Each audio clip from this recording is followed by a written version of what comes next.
Welcome to my ভোজন channel. নমস্কার বন্ধুরা, আজকে আপনাদের সাথে শেয়ার করে নেব নিরামিষ সাবুর খিচুড়ির একটা খুব ভালো রেসিপি। সাবু ভিজিয়ে নিয়েছি আর এদিকে নিয়ে নিয়েছি সোনা মুগের ডাল।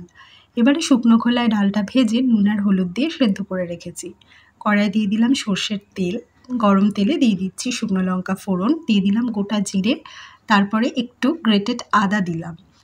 এরপরে হাফমালা কুড়িয়ে রাখা নারকেল অ্যাড করে দিলাম বেশ খানিকটা পরিমাণে চিনি। ভালো করে একটু সবটা মিশিয়ে নেব। সব কিছু মেশানোর পরে এখানে শাহি গরম মশলা গুঁড়ো অ্যাড করে দিচ্ছি। গরম মশলাটা দিয়ে আবারও একটুখানি নাড়িয়ে নিচ্ছি। এবারে দিয়ে দেব 1 স্পুন ঘি। ঘিটা দিয়ে না ভালো করে একটু নাড়াচ্ছি, খুব সুন্দর না গন্ধ বেরোচ্ছে।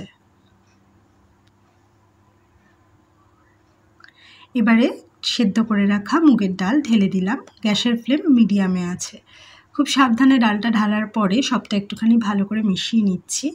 তারপরে ভিজিয়ে রাখা সাবুটা অ্যাড করে দিলাম। সাবুটা দেওয়ার পরে ভালো করে নাড়তে থাকছি, তা না হলে সাবুটা কড়াইয়ের নিচে লেগে যাবে। ভালো করে একটু নাড়িয়ে নেওয়ার পরে সবটা মিশে গেছে। এখন আমি 4টে কাঁচা লঙ্কা ভেঙে ওপর দিয়ে দিচ্ছি।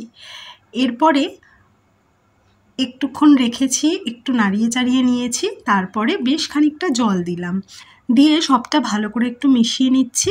মেশানোর পরে বাকি জলটাও অ্যাড করে দিয়েছি। দিয়ে একটুক্ষণ ফুটিয়ে নেব।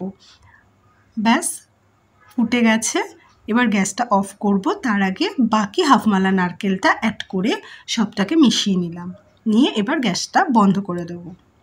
একদম রেডি হয়ে গেছে নিরামিষ সাবুর খিচুড়ি। খেতে খুব ভালো হয়। Thanks for watching. রেসিপিটি ভালো লাগলে তাহলে লাইক আর কমেন্ট করবেন। চ্যানেলটি ভালো লাগলে প্লিজ সাবস্ক্রাইব করবেন, পাশে থাকবেন।